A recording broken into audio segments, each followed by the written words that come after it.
spotlights fade, the curtains rise. New stories waiting behind our eyes. Charlotte and John with the final say,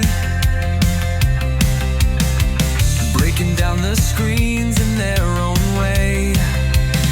This is the final cut, where the real review. No! Bill's gonna kill me.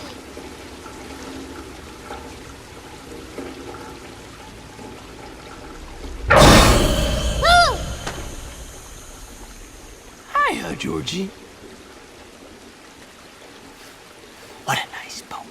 Well, hello everybody. Welcome to another episode of the Final Cut podcast.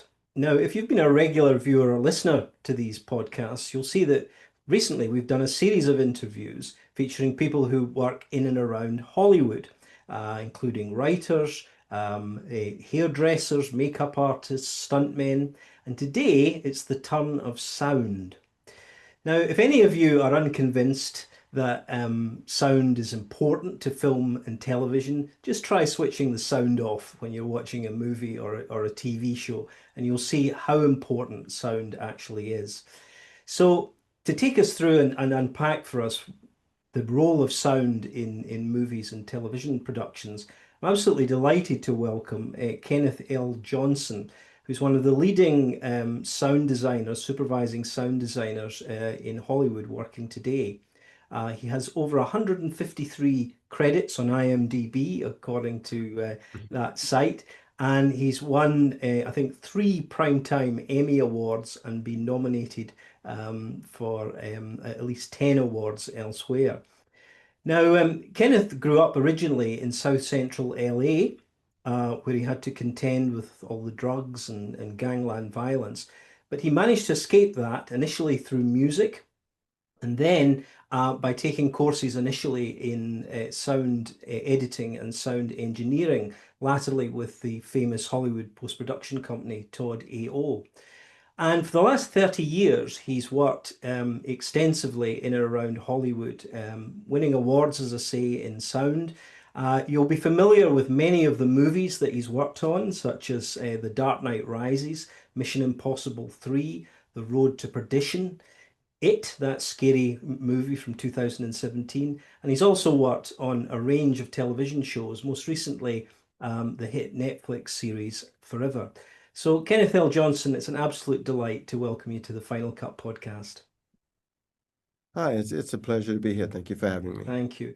Now, can I just kick off by, just for our audience, if you could just generally explain for our audience, what is actually the role of a supervising sound designer on a Hollywood production? Well, my job primarily is to oversee the creative process when it relates to sound. Usually under my team, I usually have a dialogue editor, sometimes an ADR editor, a sound effects editor, as well as sometimes I'll have a co-supervising sound designer as well. And also, I am responsible for overseeing, in conjunction with the associate producers and producers, the final mix of the project and delivering that. Sounds Okay. great. So I know you grew up in South Central LA, but what first drew you to sound and music as a creative outlet? What inspired you to work on sound? I mean, as I grew up, I always had a love for music. I recall, I lived in the housing projects, and I recall, walking down the street in the evening, and you would hear guys that would be huddled up and just sort of vocalizing, like the Temptations songs and, Four Top songs from back in the day.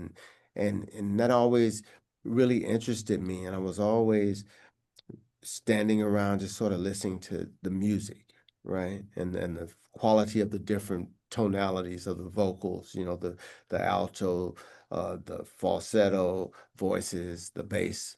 And that always intrigued me how all of that sort of blended together to make a harmony. And I think that's probably my first time really sort of being drawn into sound. Mhm. Because back then the televisions, we didn't have real high fidelity TV back in those days, you know. I mean, it didn't Yeah, sound like they do today. yeah. That's one of the interesting things with your career, the way that your career falls. You must have sort of started in the analog era. And now, of course, really about 20, 25, 30 years into the digital era. Mhm. So how did you straddle that divide? If you notice, our background on our YouTube feed here is from the famous movie Blowout, which starred, Right, right. yeah, John Travolta as a sound Yes, technician. You know the I movie. remember that movie. And of Yeah. course, that was in the old analog days of reel to Mhm. reel. So how have Yes. you managed that transition from analog to digital? Yeah, well, I did start in analog, as you know, I said earlier, I am a musician. And so, when we would go into the studio, we had what they call 2-inch 24 track tape, right? Yeah. Analog, right? So that's what we recorded to. And so when I ended up going to Todd L, it was my first introduction into sort of the digital world. And at that time, we were using what's called a synclavier, right? Which is really like a sampler. Okay. But it only had 4 channels, right? 4 outputs, right? So what we had to do was we took we were still using 24 tracks in the beginning. So we took those 2-inch 24 tracks and 4 tracks at a time we would record from the synclavier, the samples, onto the 24 track. It was kind of a tedious process because in order to do that, we would have to first get what we call a cue sheet, and we would map out where every single sound went on what track we were going to put that particular sound, right? And so we'd have specific tracks that were dedicated to the backgrounds, specific tracks that were dedicated to effects and sound design, right? And so it would be our job to write. That's the first thing we do. We'd write it all out, right? It was like a road map, right? And then we would go to the synclavier, put the 2-inch 24 track in to record, and we would record those sounds onto the 2-inch 24, the 2-inch 24 track tape, right? And that's when I started in this industry in film and television. That's how it was done. And I think a few years in, it sort of started to lean more towards fully digital, which Pro Tools came in, and that was really and Fairlight. We first started on Fairlight, right? Um, and so Fairlight was the platform that Tadeo chose, but they quickly abandoned that once Pro Tools started to make strides and they started to improve their workflow within that system. Mm. Can I ask you a bit about this process? So when you do receive a script or a new product, so what are the first question you ask yourself about sound or how it serves the story? How do you, what question, where do you think, oh, where is the sound going to go in, or how do you plan? How do I plan it? Well, it certainly depends on a lot, I think, on the type of film it is, right?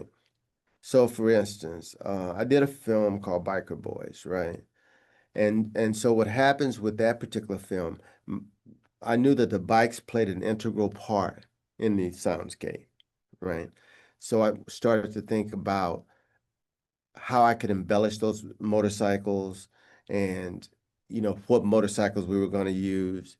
And we were fortunate enough to have a pretty big budget on that show. So we were able to go out and actually do recordings of those sounds. So in that type of film whether it's even either like the Italian Job or it's which is, the Mini Cooper car chases and stuff, I usually focus on the action first, Mm. right? Because that's usually the hardest part Mm. of it, right? Is designing the action scenes, right? Because the dialogue, it's pretty standard. Like you want it to sound great, we have certain techniques to enhance that and make it better. And today it's even easier than it was back then. Um, there's a lot of new tools that are really beneficial to us. But usually I go in and if it's an action piece, I'll focus on the action. And if it's not an action piece, I'll focus on the dialogue first. Mm. And what's your relationship with two sort of major figures on a production? The director, obviously, but also the composer. Okay. Well, it kind of depends. Like typically on television, like a television series, you don't really interface with the director. Mm, He's usually going on to his next gig, right? Because mm, they, on those types of projects, they're kind of a gun for hire.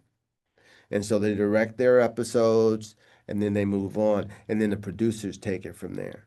On a film, it's a bit different. You work through the whole process with the director. He's usually there at the mixes, he's in the spotting sessions, he's very involved with that. So that's how those relationships work.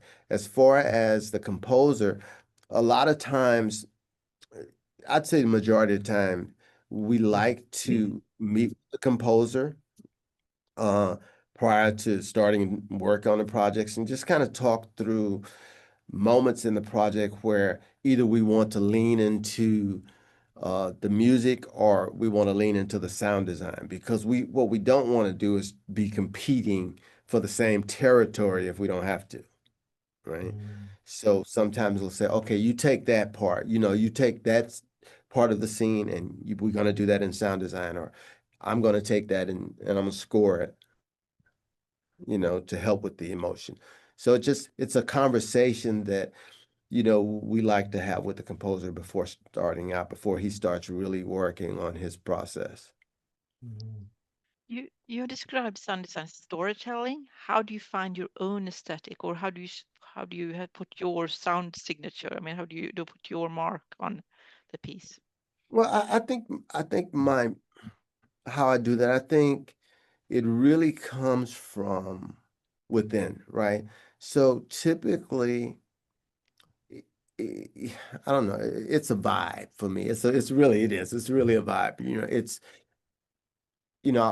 it's what I envision. So I just sort of put myself in creative mode, right? And I just start thinking about how I want it to sound. Because that's the first step for me is how do I feel it should sound, right? Now, sometimes I'll have notes from the spotting session where they want specific things, and I'll, integrate those, immediately.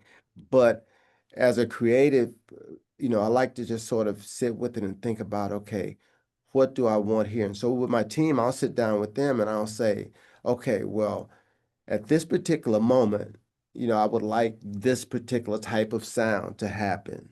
Or, in these type of backgrounds, I would like to have these things. And we have something that's called like, spotted backgrounds as well, whether that be like, usually it's like sirens or a dog barking or helicopter. Just kind of depends on the film and what the needs of the film are. But for me, it's usually me just immersing myself in that world and just sort of creating in that world what what I personally think it should sound like, which hopefully everybody else feels that way as well at the end. But first I have to create it the way that I want it to sound. And a lot of times I'm given that creative, I'm given that creative leeway to be able to present what I feel it should be, and then we'll Yeah, tweak it from there. yeah. Interesting. And can I take you through then maybe the sound design of a particular film or genre of films? Because one of the things I noticed from your CV is and here we are coming up to Halloween, you've done a lot of horror movies over the years, Yeah, like yeah, the yeah. Amityville I've done a lot Horror. of horror. Yeah, Yeah. yeah, You we've you done a won lot an of stuff. award, I believe, for the TV series of The Shining Yeah. early in your career. But maybe take us through one that maybe a lot of people have seen more recently, which is the 2017 movie It, that I think you worked on as a sound designer. Is that Okay. correct? Yeah, yeah. So in that particular project, I was working with a good friend of mine, Victor Ennis. He was a sound supervisor.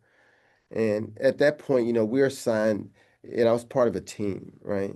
Right. Uh, because on bigger projects, you have a team, you might have two or three people working on design. You might have a couple of people working on dialogue, right? Mhm. So, I sit down with Victor because he's the one, if he's the sound supervisor, he's usually the one that sits down with a client first, right? Mm. Sits down with the client and, gets notes, and then I sit with him, Right. right? And then he gives me his notes or his impressions of what he thinks, and then, I'll usually have watched it, and I'll talk to him about my thoughts, and when we'll sort of merge those two together, right? And then they'll give me the project, and my particular scenes or whatever that I may have to do, um, I'll just start focusing on those. I'll start focusing on any sort of ambient textures that help it sound scary, um, any stings that are impactful for certain moments to, sort of give you that jump scare kind of feel, Yeah. you know. Yeah, so that's kind of how I Yeah. work through that. Just as a quick follow-up, is there any specific scenes that people might remember from it that you particularly worked on and are proud of? Like jump I mean, scares? you know, I, that movie was a long time ago for me. Uh, Or uh, anything, any More particular recent. scene that you're proud of in your career, I mean, one that I'm kind stands of out. proud of all of it, but Yeah, yeah. I don't know. It's good.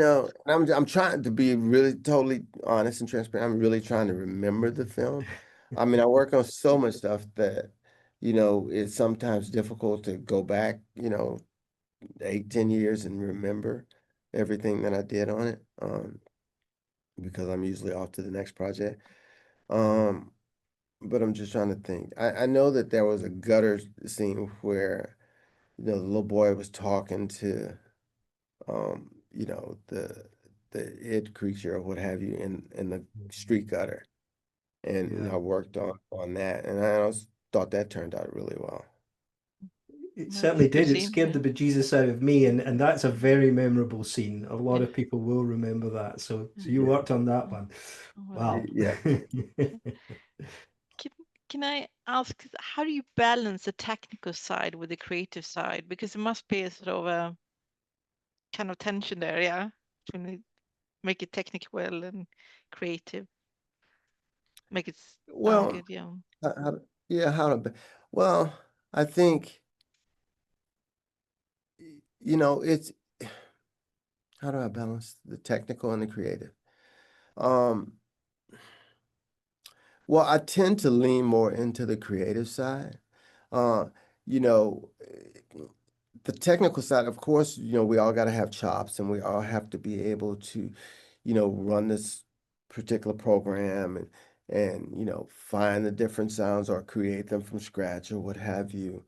Um, but I do think that I lean more into the creative side, than I do the technical side. So that's really usually my main focus is to be creative.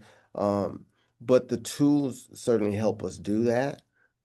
And I think that now, it's we have AI assisted uh, plugins and stuff that, have really helped us. But I think in order to be creative, you have to be proficient at the technical side of it, Mm. right? Before you can unleash your creativity, right?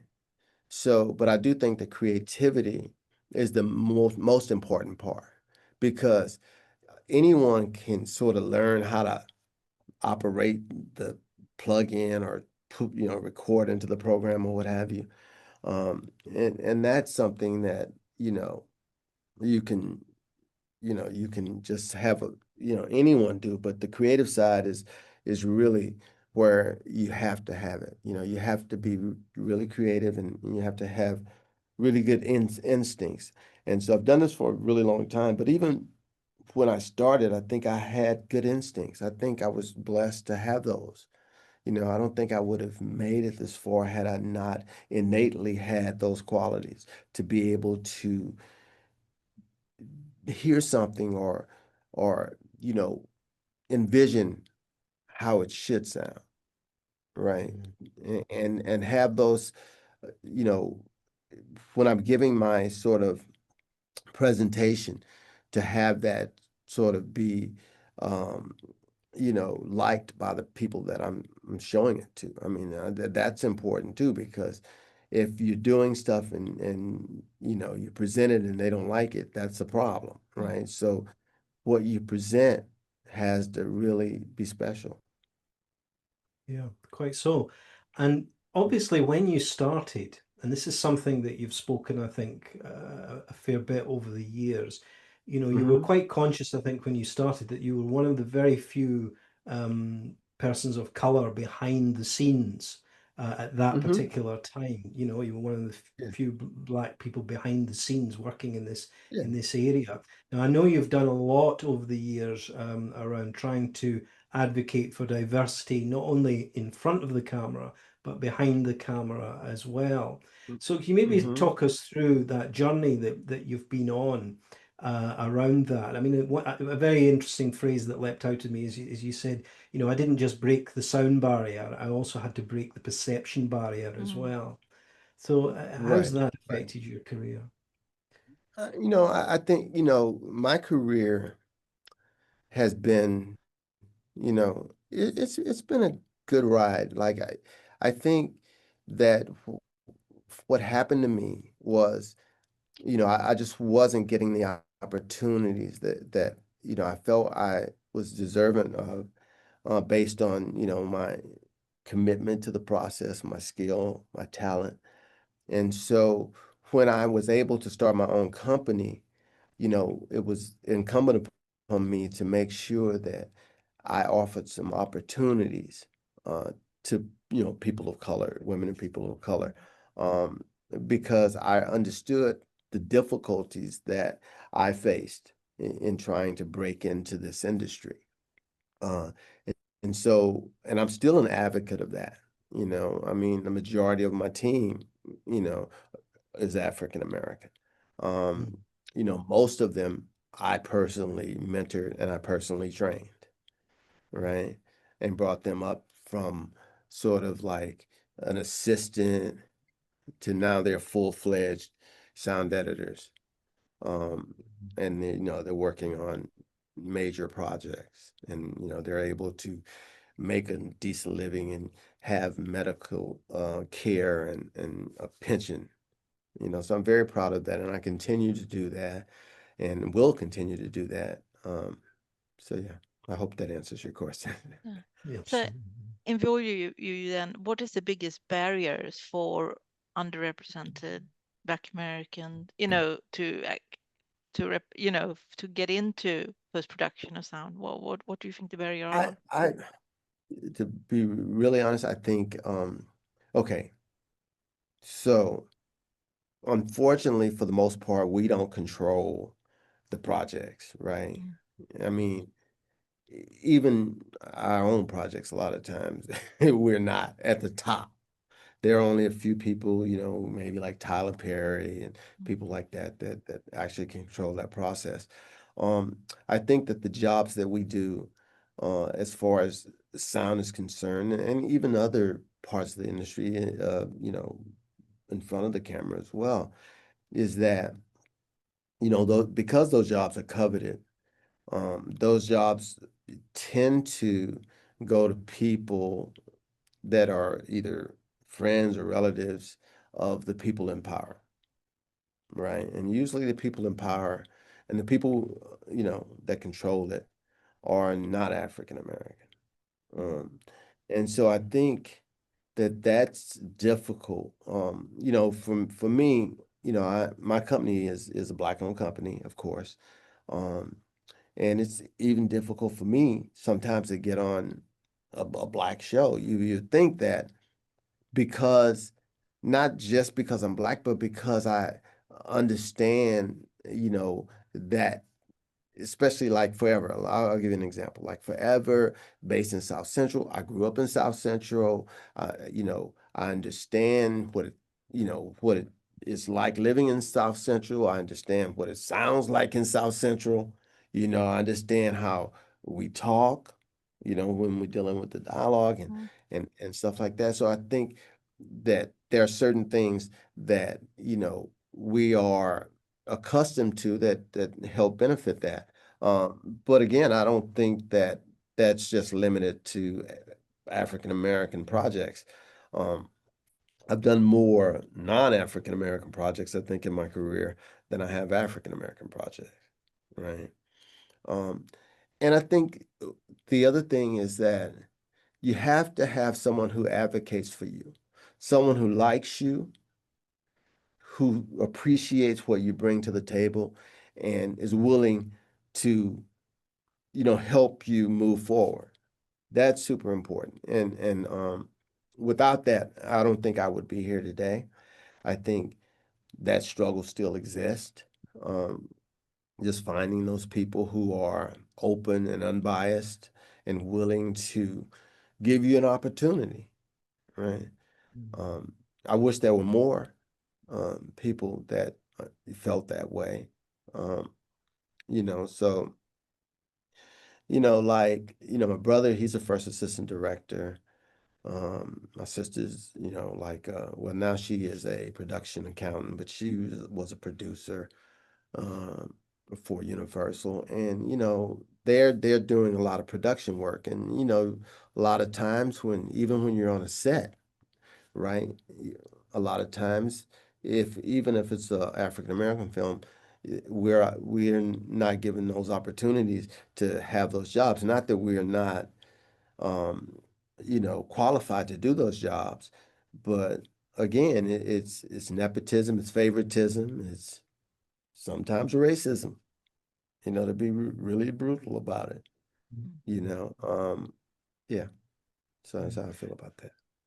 Absolutely. And I mean, obviously, you've encountered these what you might call systemic barriers throughout your career, but you mentioned Hmm. there about having somebody to support you. So I just wondered at the very start of your career, who gave you that break? Who helped you get into Yeah. the position that you've managed to establish against the odds, if you like, in Hollywood? Okay. Yeah, we can talk about that. So firstly, without my brother and sister, I wouldn't even know about this industry probably, right? Because I was heavy in the music thing and trying to find some of the avenues. And my sister actually, well, my brother first introduced me to a guy named Walter Anderson. He was a boom guy and he had a mixer with him. And I tried production sound first, right? And they were really nice and they liked me and I did good, but it really didn't feel like what I wanted to do. The hours were long and I just had a baby and so I wasn't really trying to go out of town and do all those types of things. So I reached out to my sister, who then introduced me to J.R. Delane, who was executive vice president of Todd L. And J.R. was instrumental. I mean, I think I owe my career. I'm pretty sure I owe my career to J.R. because the first thing he did after we met, he said, "Well, we have a weekend program that kind of introduces you to sound editing." Because I wanted to be a mixer because I came from music mixing. But he said you can't just walk in and be a mixer. That's not how it goes. He says you got to kind of work up to that point. So he says I think you should start as a sound editor. So I'm going to put you in this program for this weekend and we'll see how that goes. So he put me in, and of course, I didn't know anything about what was going on, and as I was telling you before about the cue sheets and writing them by hand about like okay, the door open is on track one, the squeak is on track two, you know, the car by is on track three, doing stuff like that, which is how you write the cue sheets. I had no knowledge of, so that was part of the whole course was trying to do that, and I was kind of a little bit struggling with that because had no clue what I was doing. So at the end of the class, they said to me, they said, "Well, okay, why don't you go and get some experience and come back because we don't hire, people with no experience." So I said, okay. So I walked back upstairs to JR's office and I said, okay, JR, this is what I was told, right? I was told to come back when I had some experience. I said, but how can I get experience if no one gives me an opportunity, right? So he said, here's what we're gonna do.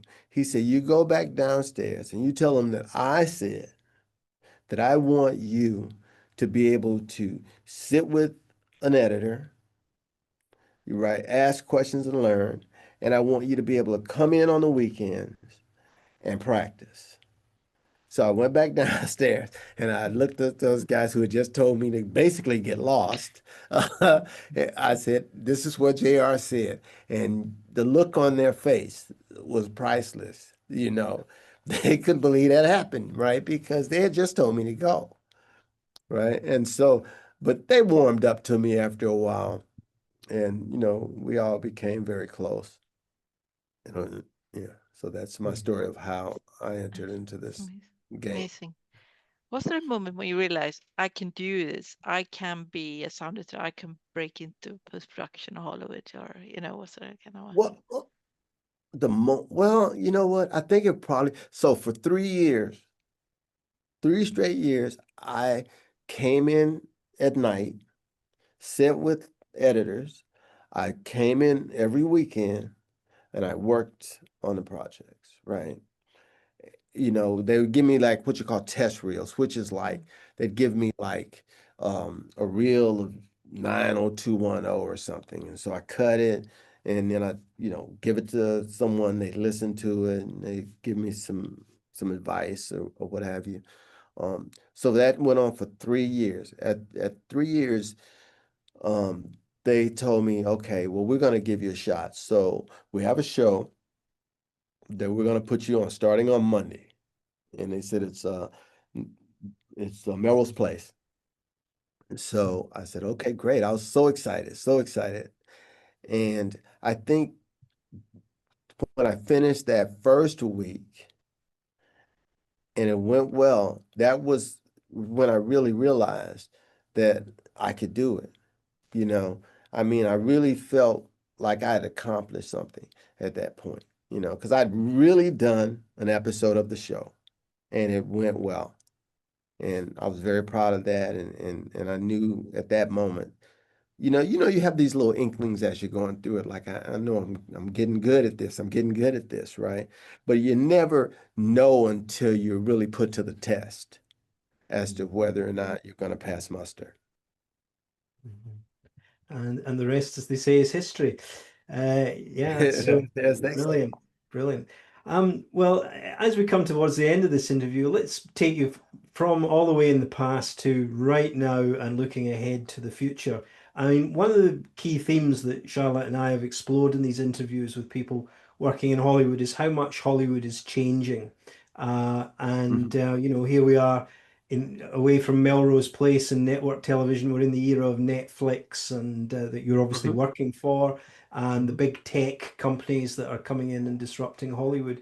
From your perspective in sound, how's it changing for you, and where do you think it's going in the future?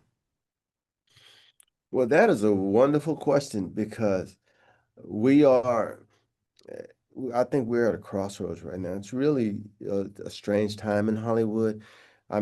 Production is down. Everyone's nervous, right? Everyone in Hollywood is a little bit nervous because productions are going out of the country. And to whether it be like I had a show went to South Africa, there are shows that a lot of shows that go to Canada. So it's a little fearful as to because okay, I'll tell you what happened. So there was a strike. The writers, right, the writers had a strike, and then that sort of shut us down. And it was this whole chant of stay alive to 25, right? Because everyone thought that in 25, everything was going to be okay because the strike, was going to be over and, things would get back to normal, right? Things have not gotten back to normal at all, right? So that coupled with everyone's fear right now, which I don't think we should be afraid, but everyone's afraid of AI replacing people, right? I think AI is, is wonderful personally. I think that it's wonderful as a tool, but and I think that's how we should view it. It maybe it can take some of the more mundane chores Mm. that we really have to do, but we don't really want to do, and allow us to be more creative, right? Mm. And I think as a tool, it can be really an asset. But a lot of people are deathly afraid of it, like, of it taking over.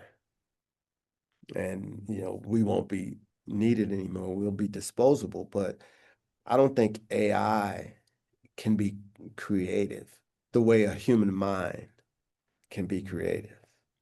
Yes, it can create some stuff, but it's not going to have the same emotional impact as something that a person actually created. Mhm. That's just, that's my personal opinion on AI. But I'm certainly immersing myself in it and trying to learn Mm. it. And I was just at Kevin Hart had it was called Prompt Theory last Saturday, where he took 5 groups of people, and I was in one of the groups, and we all created a 2 minute uh, and a 2 minute AI movie, Oh, right? wow. Which Mhm. which we all screened our movies, and there were 3 judges, and you know there was a winner. Wasn't us. It wasn't my team, but we came second No. though. So I'm still proud of being second, right? Yeah. Yeah, it was Um, pretty good. and, and they're going to air that on his network, which is called Laugh Out Loud Network.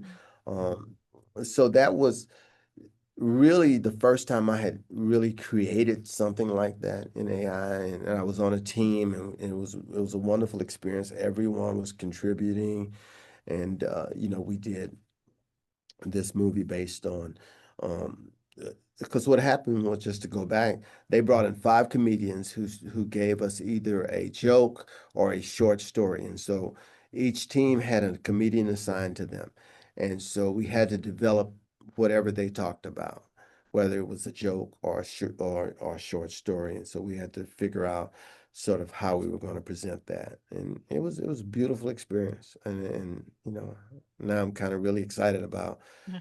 creating in AI. I think that uh I think, I think we're a long way from creating cinematic movies in AI personally, because again, there's no emotion I think that they can create with that now that would replicate perfectly a human being, you know, and the emotional um nuances of a performance. Is there any piece of advice you would give to someone coming in with AI and that's coming in, that someone now wanted to enter the profession, like maybe a young person, uh, and Well, yeah, I think certainly I would tell them, certainly learn how to prompt in AI. mm, That's because that's going to help you. We're not stopping that train, right? Mhm. That train is moving. So I would say that's going to be important. The second thing is learn your craft and figure out what it is that you really want to specialize in. But I tell all of my guys, I think it's important to be proficient in all the different aspects of what we do, because you never know. Like a place may not need a sound effects editor, but they may need a dialogue editor, mm, right? So if you can do both of those things, then you double your chances of getting a job, right? Mhm. The other thing that I would tell them that took me a really, really long time to understand and to, sort of accept, was that when I started out, and as I grew in my profession, I thought that my talent alone would take me where I wanted to go, right? And I realized much later than I should have that that was really not it. Yes, you have to have talent and it will help you, but the most important thing are relationships in yeah, this business. It's the most important thing, you know. Nobody, I mean, if you have a relationship and you don't have talent, they're not gonna put you on. But if you have talent and you have strong relationships and you keep those relationships, you know, alive, right? You just keep talking to people and checking in with people and developing those relationships, that's what moves you forward because those are the people that hire you. Mhm. You know, and usually people hire people that, firstly, that they know and they like, right? And then, you know, if they're not available, then they'll go to somebody else. That's right. But it's relationship based. So our final question that we always ask people is, so what would you say to your 21 yourself? What piece of advice, if you could go back in time? If I could go back and tell, I think that would be my advice, just what I Yeah. just said. I think my advice was like, Ken, you're sitting in this room by yourself most of the time. Get up, network, right? Build that network. Because had I done that, I think, you know, I would have even been more successful than I was, you know, because, you know, if you have a small network, right, that's going to limit your opportunities. If you have a large network, of course, your opportunities are expanded, right? Mhm. So that's what I would have told myself. And you know, yeah, that would be the most important lesson that I would have learned. Yeah. Makes complete sense, Kenneth. Well, thank you very much. That's been a Mm. wonderful interview, and I'm sure, along with Charlotte, we wish you all the very best for the future in this increasingly uncertain world of AI. Yeah. And for our listeners, if they want to find out more about you, you have a website, I believe, and Mhm. Artist to Yeah. Sound. Is that correct? Yep. Yes, it's www.artistryandsound.com. That's my website. You'll be able to see um, my team. You'll be able to see the projects that we are working on, the projects that we had. Some of the select projects. I couldn't get them all on there, but some of the select projects that we've all worked on. I mean, you know, my creative partners, he's right up there with me. He's probably worked on close to a couple of hundred projects, you know, in his career, like, you know, The Help and, you know, Apocalypto and movies like that. And yeah, you'll be able also you'll be able to see pictures of my studio as well. Mhm. Great. Right. Well, definitely check that out. So thanks very much, Kenneth, and all Thank the you. best for the future.